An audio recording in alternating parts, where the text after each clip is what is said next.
The stabbing occurred yesterday morning near the Brewer Fountain and Park Street station. It's the latest in a wave of incidents that's left some residents on edge. 50-year reunions are common in high school and college, but at the head of the Charles Regatta, that's unheard of. But one team did just that.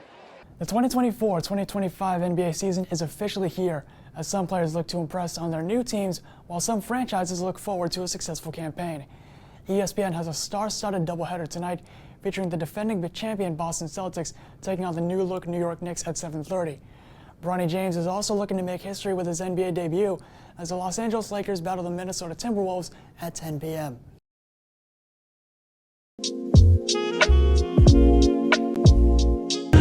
Hi, I'm Jordan Pagkalinawan, a managing editor with the Berkeley Beacon. This is ABCD Hoop Dreams at TD Garden. Dozens of basketball players and fans hit up TD Garden last Thursday for ABCD Hoop Dreams, an annual event that supports youth programs by Action for Boston Community Development. 4 teams seized the opportunity to play on the famed parquet floor for a shot at the coveted trophy, while simultaneously giving to an important cause. This year's games were co-hosted by current Celtics GM Brad Stevens and Boston Globe sports writer Bob Ryan. Massachusetts Governor Maura Healey and Lieutenant Governor Kim Driscoll were the event's special guests and made appearances throughout the night.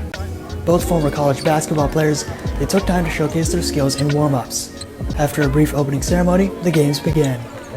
Among the volunteers helping everything run smoothly was PA announcer and Emerson senior Bryson Akins, whose energy reigned across TD Garden with calls like these.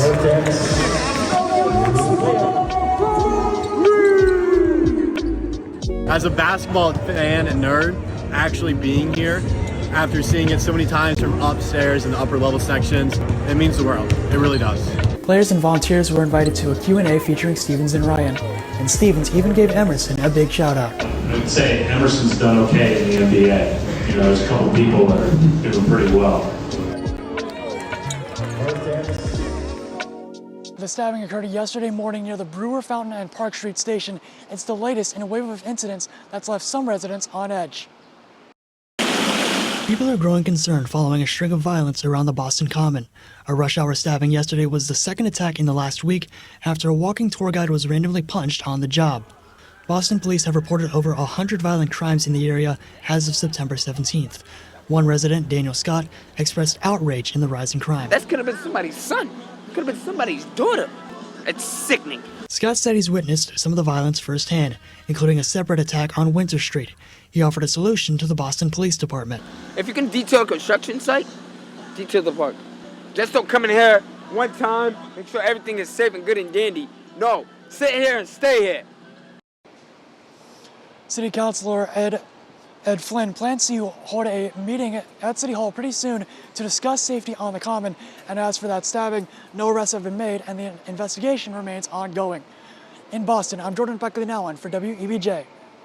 The country continues to react to the results of this year's presidential election, with college students among key demographics in the cycle.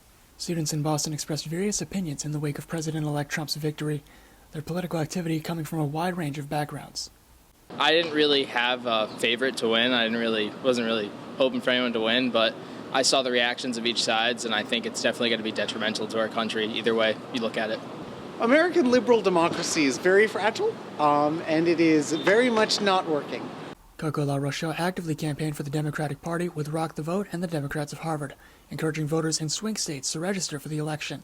We got a pretty good number to register to vote, at least, so that was good, and so we thought votes were going to be a lot higher for the youth, but unfortunately didn't sway the way we wanted to in the swing states.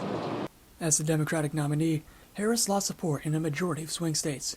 Data from NPR shows a stark difference in voting margins among young voters, with Harris's influence slipping everywhere but Georgia.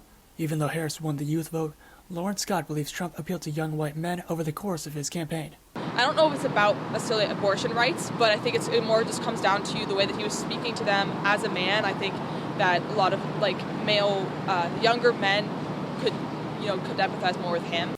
Students also noticed how both candidates reached out to younger voters primarily across social media. But Nathan Hilliard believes the messaging was largely ineffective because of how Trump and Harris focused solely on digital platforms. And I feel like any of the actual statements and debates and stuff felt pretty hollow from both sides. And with various social justice movements underway across the world, there's concern over how those messages will be received in Trump's second term. Evans believes that advocacy groups must continue to use their voices as the new administration takes power. A lot of us are artists here, right?